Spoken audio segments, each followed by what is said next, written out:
बिस्मिल्लाहिर्रहमानिर्रहीम। आप देख रहे हैं Saudi Urdu news channel. Saudi Arab और दीगर खलीजी ममालिक में रहने वाले गैर मुल्की अफराद यकीनन हर ईद अपनी फैमिली के साथ गुजारना चाहते हैं। इसी लिहाज से अब इन्हें एयर टिकट्स कब और कैसे सस्ते मिलेंगे, इस बारे में कुछ इतलात शेयर की गई हैं।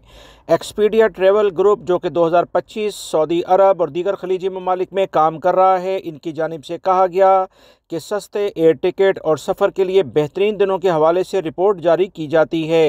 एयरलाइंस टिकट डेटाबेस का तज्जिया करते हुए उन्होंने बताया, मार्च के महीने में एयर टिकट्स काफ़ी महंगे हो जाएंगे। इसके बाद अगस्त में दोबारा सस्ते टिकट मिलना शुरू होंगे।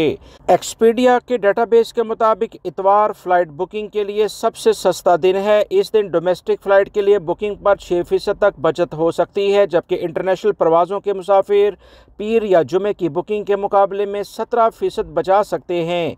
रिपोर्ट में मुसाफिरों को ट्रैवल बुकिंग के हवाले से मज़ीद इतलात शेयर की गई हैं कि सऊदी अरब और दीगर खलीजी ममालिक में जैसे मुतवक्का रमज़ानुल मुबारक 28 फरवरी को हो सकता है, और इसी लिहाज से पाकिस्तान इंडिया में 29 फरवरी को रमज़ान का चांद नज़र आ सकता है। इसी लिहाज से टिकट के रेट काफ़ी ज़्यादा हो जाएंगे। तमाम गैर मुल्की अफराद जो कि अपने मुल्कों में सफ़र करना चाहते हैं, ईद अपने प्यारों के साथ गुजारना चाहते हैं, उन्हें यकीनी तौर पर अभी से अपना प्लान वाज़ा कर लेना चाहिए ताकि वो सस्ता टिकट खरीद सकें। याद रखें, कई 100 रियाल में इसमें इजाफा हो जाता है। बाज़ औक़ात तो ये टिकट 1,000 रियाल अजाफी कीमत के साथ मिलते हैं। गैर मुल्की भाइयों के लिए एक अहम इतलात आई थी। वीडियो लाइक करके शेयर भी कीजिएगा। मिलेंगे मज़ीद ताज़ा तरीन अपडेट के साथ। अस्सलामु अलैकुम।